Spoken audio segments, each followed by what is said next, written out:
You know what it is. This one is about Thanksgiving. What it's like for having Thanksgiving in prison. I spent 27 Thanksgivings in prison. So I'm gonna let y'all know what it's like with Thanksgiving in prison and what it was like for me Thanksgiving on the street. So, pay attention because this turns into a big hoopla and a big old, getting it in. All right, so just sit back, enjoy the ride, and let me do what I gotta do. All right.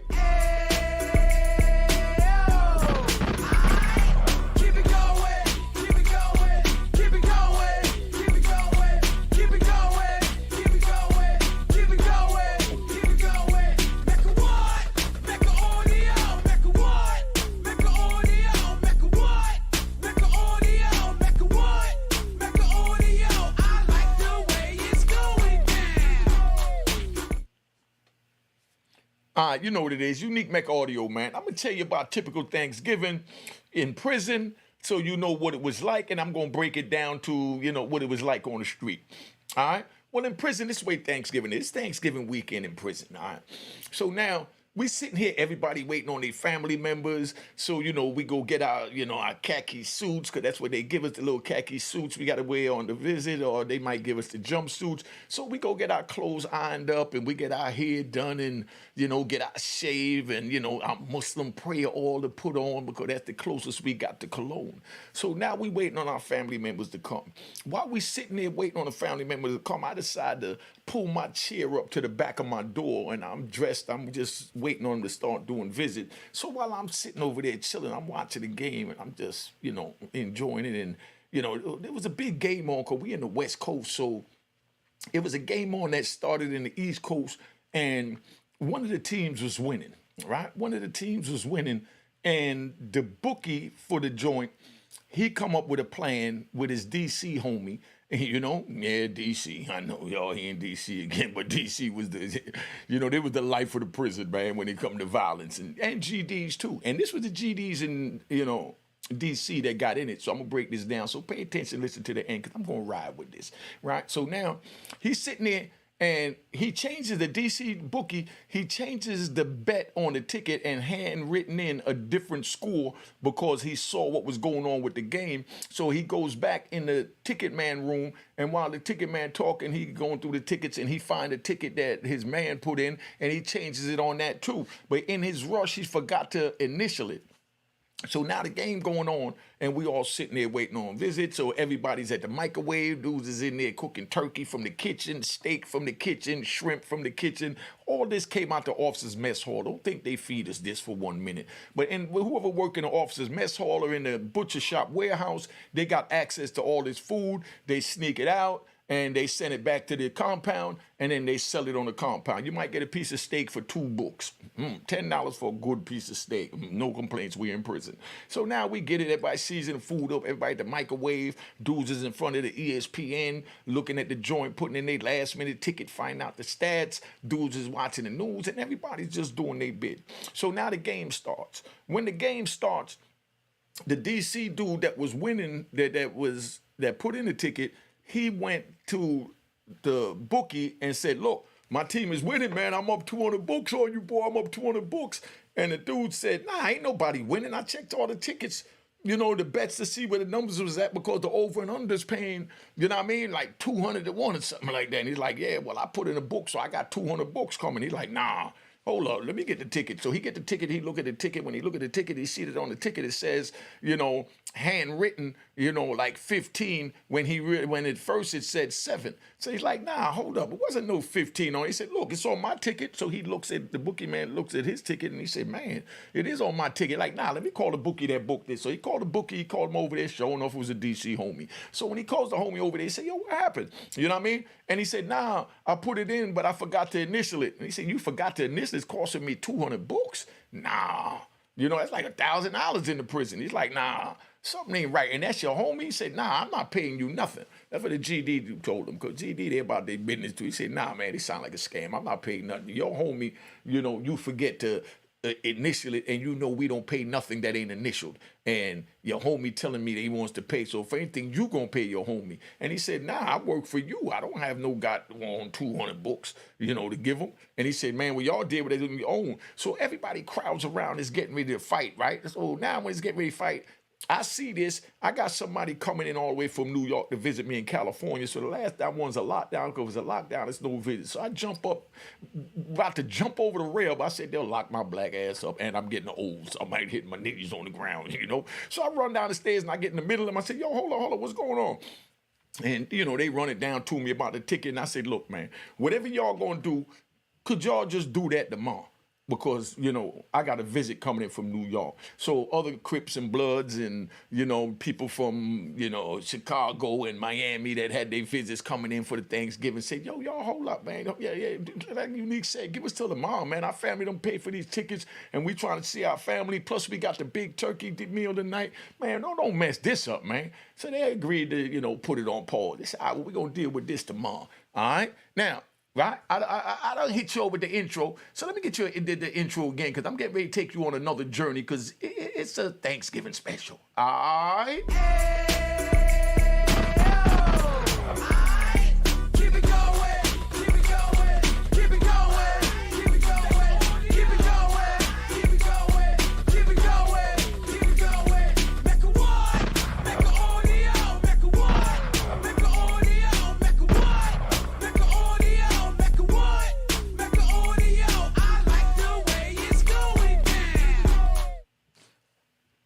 So now I'm going to tell you about what Thanksgiving was like for me on the street. That's in prison.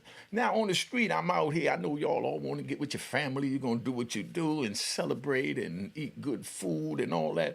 But me, when I was on the street, being that I didn't have no family that I dealt with, we just me and my brother, rest in peace to my brother Khalif, right?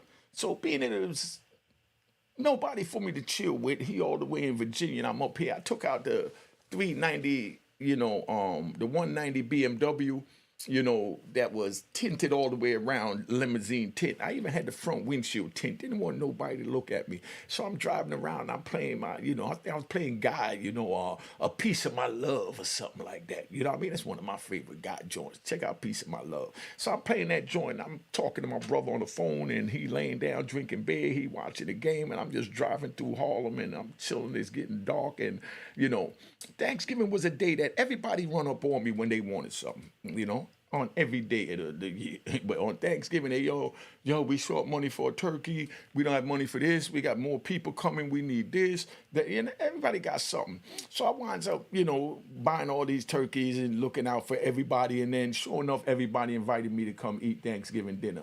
So I refused, because there's no way I'm going to pay for the dinner and then come eat the dinner when I feel like if I didn't pay for the dinner, you wouldn't be inviting me to the dinner. But you would have welcomed me to the dinner if I came, but you wouldn't have invited me. So being that you wouldn't have invited me, keep your invite and rub it on your chest. I'm good. You know what I mean? Just go enjoy your family, because I already know I really ain't family. I'm out here just me and my 9mm by myself riding around in this 190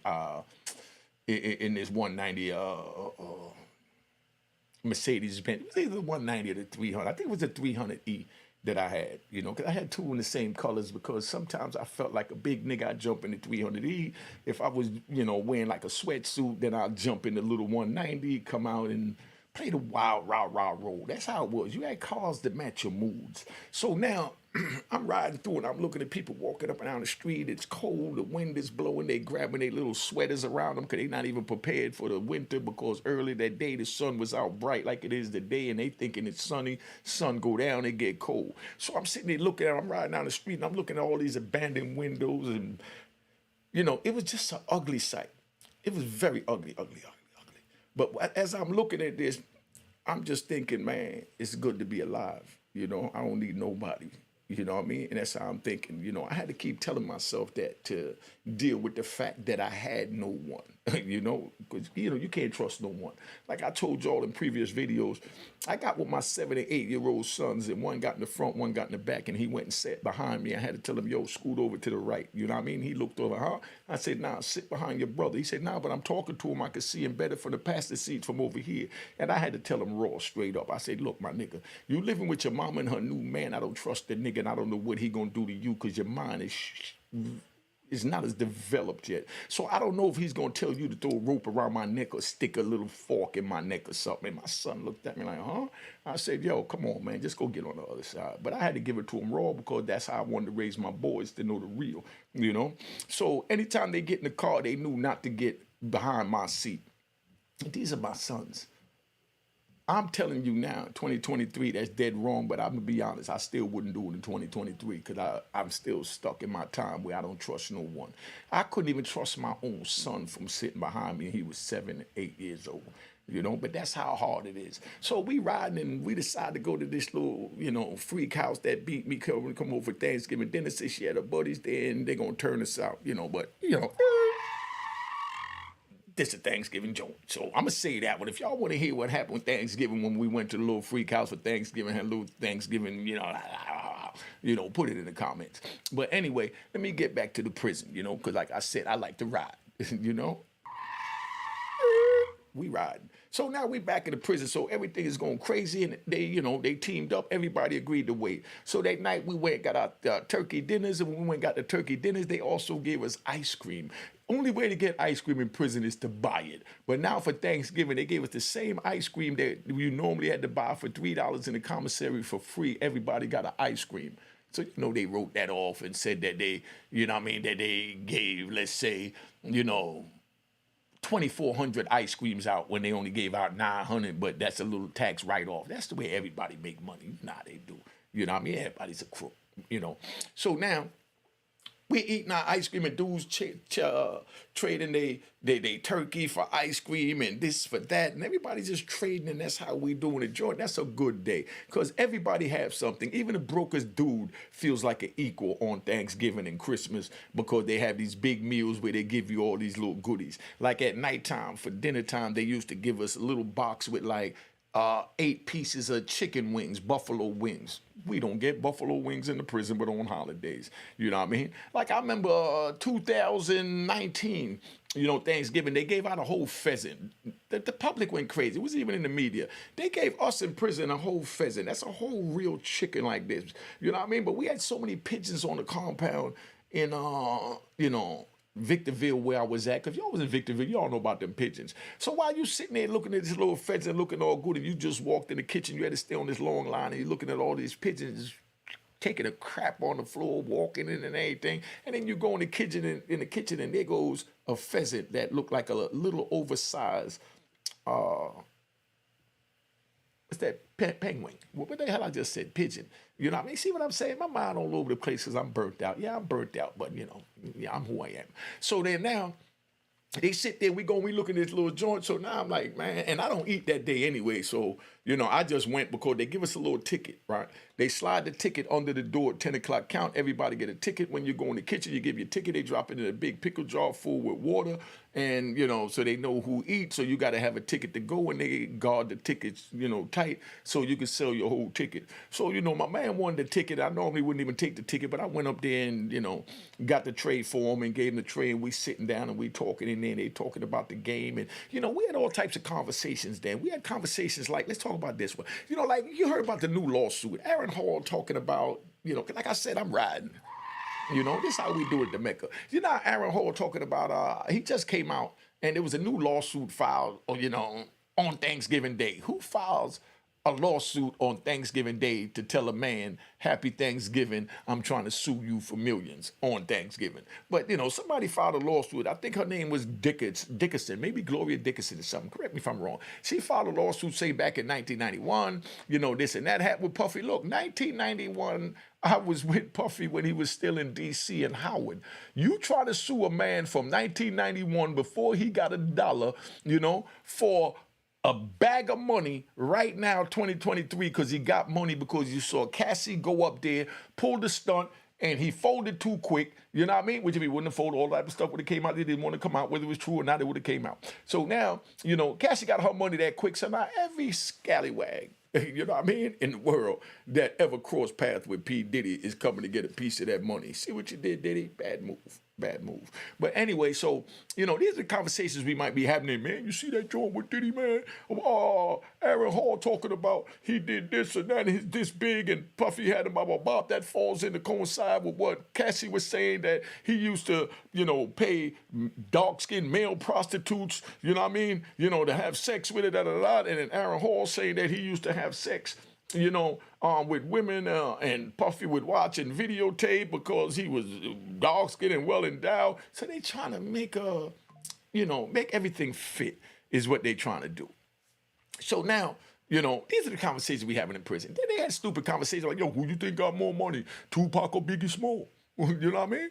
And they argue about that and get to the point where they want to fight, So these are the conversations we having that evening while we sitting around. And mind you, they just said they're going to give a truce on that situation. So dude that hit the ticket, he figured that the ticket man ain't going to want to go to the hole if he started something with him tonight because he got too much money out. And if he go to the hole, everybody that put in bets is going to want their money back. So when he come out, they're going to have to get that back. Then he going to lose this. He got too much. So, of course, DC rolls up on the GD dude and said, yo, what's up, man? I want my money. So somebody peeked and said, yo, family, didn't we say we're going to wait till tomorrow, man? Back up, please. You know what I mean? I like what your homie said. Like y'all always say in DC, you about your word, Slim. So you gave your word, you're going to deal with it tomorrow, So dude backed up and had to stare off, and he back up and he looking all crazy. The GD dude standing his ground, he looking scary back at him like, nah, So now all the GD dudes get together and they like, man, we ready to move on him. Why wait till tomorrow? And Ticket Man's like, nah, we gave him our word, da-da-da-da.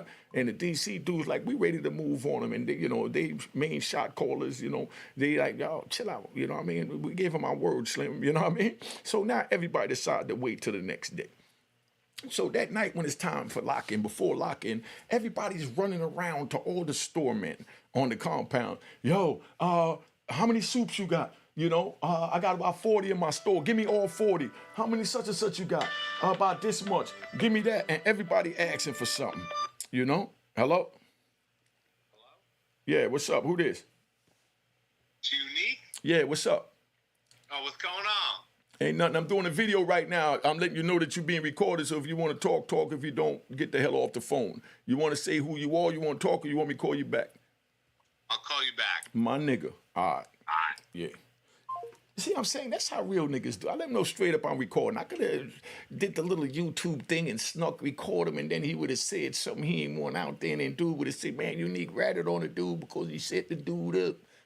So they do on YouTube, which is great. That's why I hate the rat bastards and flip-flop wearing them public trolls. You know what I mean? They all deserve a gunshot. That's what they deserve. But let me get back to where I'm at. So now everybody runs to the store, man. Dude buying up all the soups. Dude going to the, dude, how many mackerels you got? He buying all the mackerel. How many chips you got? He buying that up. How many of this you got? And everybody's buying everything because they know tomorrow is Friday. Store ain't opening up till next week, and we might not even open up after this brouhaha jumps off in the yard. So everybody go get everything. Of course, they go to the drug man too. You know what I mean? They be like, yo, how many Suboxones you got? Nigga, I got too many. Your money ain't that long. All right, well, give me 5 strips. You know what I mean? How much weed you got? You know what I mean? But irrelevant. How much you want? Give me 5 caps. And they buy 5 caps of weed. They get their joint. Yo, who got wine? Who got wine? Because dude's already drinking because everybody get the wine going on for Thanksgiving. And if you want me to put up the video on how the police be running around looking for wine right before the major holidays like Thanksgiving and Christmas, I'll let you know about that because they know dude's going to be drinking, and when there's alcohol, there's violence. You know what I mean? So they try and keep it in wraps. So we run around hiding the wine from the police. So dudes go buy a little gallon of wine, and everybody got their little thing because they're anticipating lockdown the next day. So now they're waiting to get locked down. So now we go out in the yard. So when we go out in the yard, everybody goes out there, and everybody goes in little sections. Everybody pick a corner, and that's where they cruise at. And the crazy thing is we know it's going to be a fight in the yard, but we got to go to the yard. Because we don't know if any of our comrades that don't know it's going to be a fight is going to be in the yard. So we have to be out there and ready to protect those that's in the yard. That's our comrades that didn't get word of what happened in this unit. You understand what I'm saying? So now we sit there and we all out in the yard, whether we want to be or not. So that's why I tell you, youngest man, don't go to prison, because now you got to get involved and might have to lose your date, might lose your life. You know what I mean? Might lose a body part, just for being out there fighting for your man that's running a scam on a ticket. You don't know it's a scam because he ain't tell you it's a scam. I'm gonna tell you this: DC's so official, and the men in prison is so official from everywhere that if a dude is wrong and run a scam, the car's not gonna back him on the scam. This car is gonna run him up top, and then but first we're gonna make him pay him. You know what I mean? And then depends if he's a dude that pushes knife or not. If we're gonna let him stay. If he ain't gonna push his knife and he ain't worth nothing, he might as well go. But if he's a warrior and he try to bull crap move, then we give him our, you know what I mean, our stamp of pay the dude. You're dead wrong. And we treat him as a man, But out in Cali, they would have whooped him, but we don't do that on the East Coast, you know what I mean? Because we keep ours with us. If we got to put our hands on him, he got to go off the compound.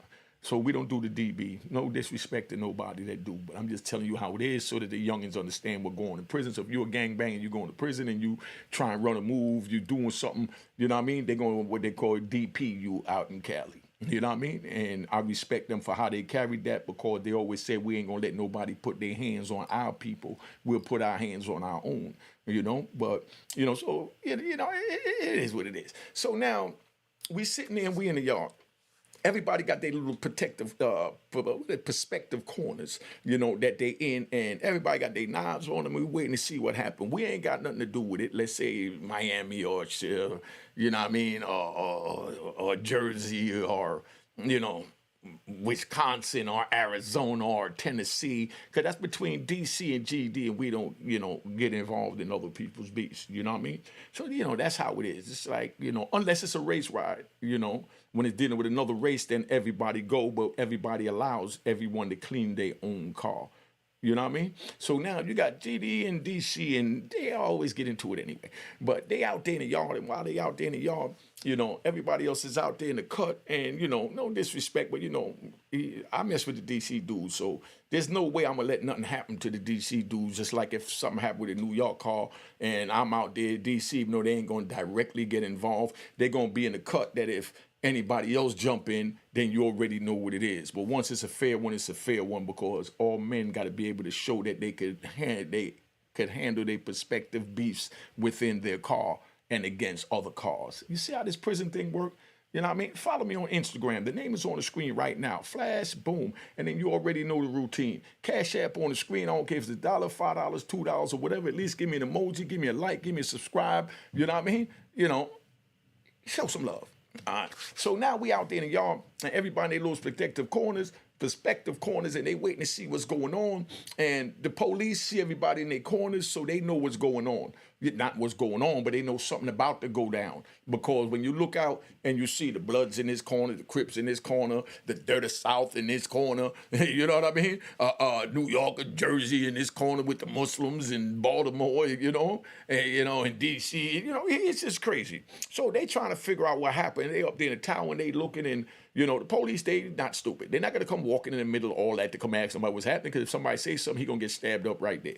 So, police trying to figure it out from the tower to see what's going on. So while they sitting there, two of the dude that, the bookie and the ticket man, he goes over and they grab a picnic table with, the DC dude that won his thing, and one of his homies that was backing him. So just the two of them at the table, they going to see where they going to go from there. So they get to the table, and the DC dude said, man, I want my money. I hit. And dude said, nah, you didn't hit. Your man cheated and put the thing on the joint. So then, dude said, then it is what it is. You know where we going from there. So GD said, yeah, whatever.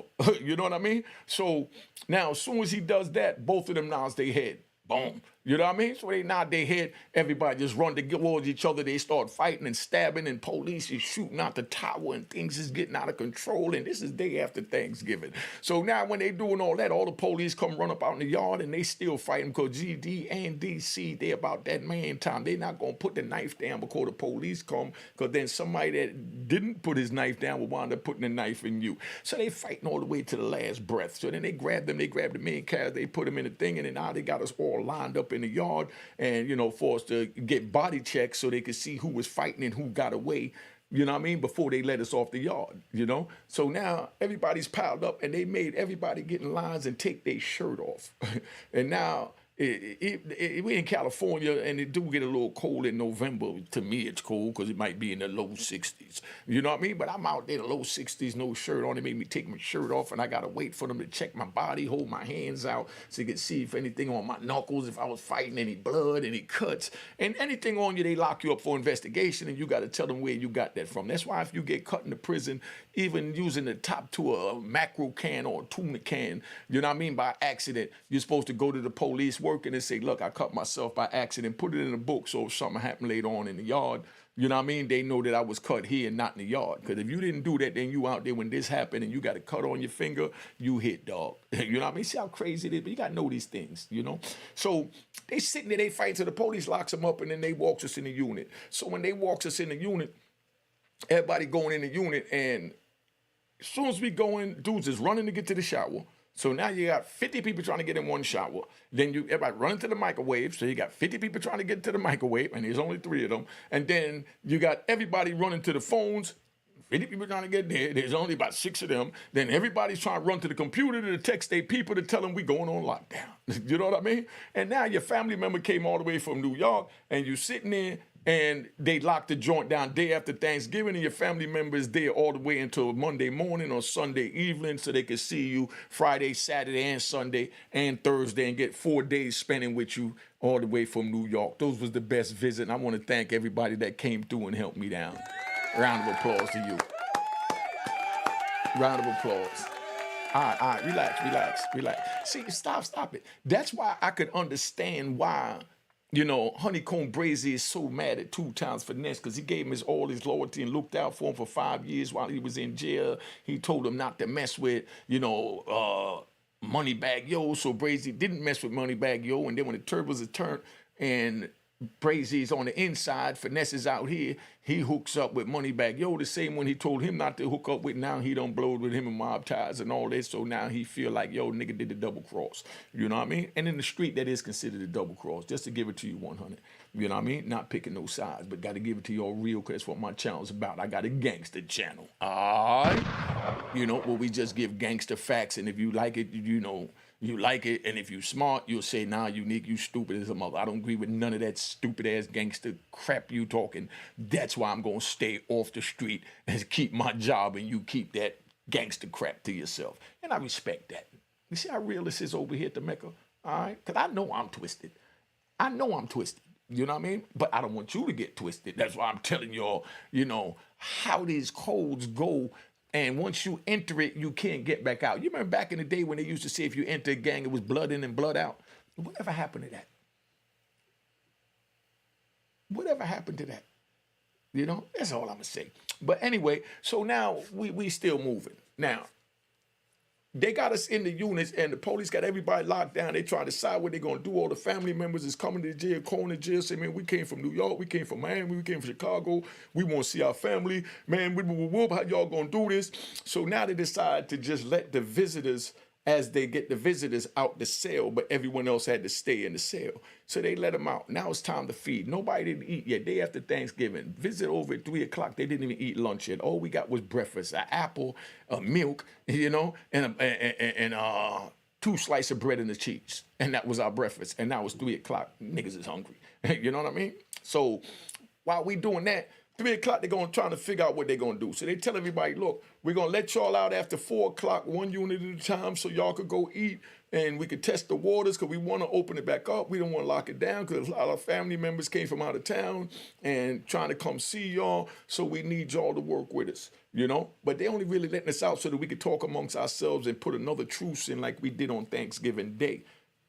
You understand? So they let 1 unit at a time and give everybody a chance to talk, because mind you, we was in the cell. So we could put it together how we going to do it and say, is it more important to stand on the penitentiary principles? You know what I mean? Or is it more important to see your loved ones? You know? I'm telling y'all. Sometimes it went to the penitentiary principles overruled the seeing the loved ones. But on Thanksgiving days like that, we'd be like, yo, look, man, you know, we're going to let that ride till Monday. You know what I mean? We're going to let it ride till Monday. So we go eat, everything is right, you know, and The next day they open up visits, so the families is back running, so everybody's out there and everybody know what's gonna go down on Monday. But everybody's just chilling, staying out of everybody's way because it get real crazy, right? So this is the life in prison. So if this is what y'all want, feel free to go at it. You know what I mean? So I'm gonna just tell y'all right now, you know, make sure you like this video, subscribe to this video, give me emoji at least, you know what I mean? To acknowledge that you're here for me. You already know Instagram is on the screen and Unique Mecca Audio, follow me, and there goes the Cash App. All right, make sure you hit it to say it was created in 2020. Make sure y'all tap out and know that happy Thanksgiving from the Mecca. All right. Cheers, cheers, toast the crime, toast the crime, the crime, the crime, the crime.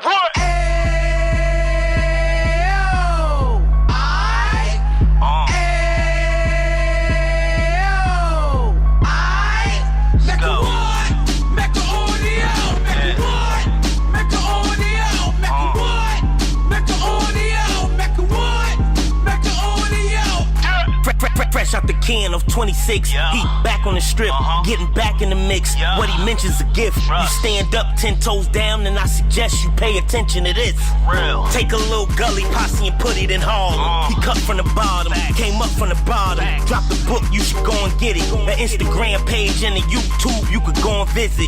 Then you could consider yourself LinkedIn. Sit front row and get Jews from a kingpin. How he went through it, so you ain't gotta go do it. To not pay attention would be stupid. Talking about a man that probably put your grandfather on. Probably the reason that him and your grams got along. A man that generated millions on the block, did his time, never squilling to the cops, Mecca Audio.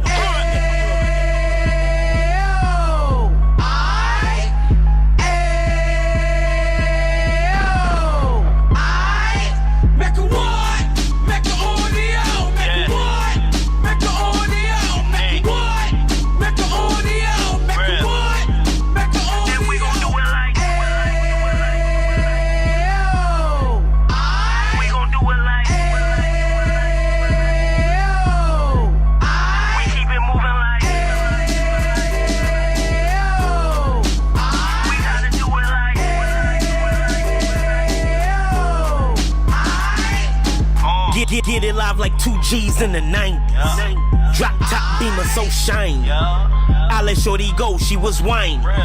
Treat her like my past, she behind me.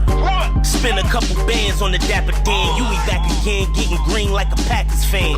No cap, it's a roaring uptown. They be horn uptown, Dominican bust downs. Now we on the positive, we got a lot to give. Now he trying to stop the kids from being inoperative. So take heed, homie, lend the air. He started in uptown, he gon' finish dead. But now it ain't about selling drugs, buying cars. It's about buying property to make the community ours. So we can give back to the youth them. Cause they the truth them. And bless up to all the road men.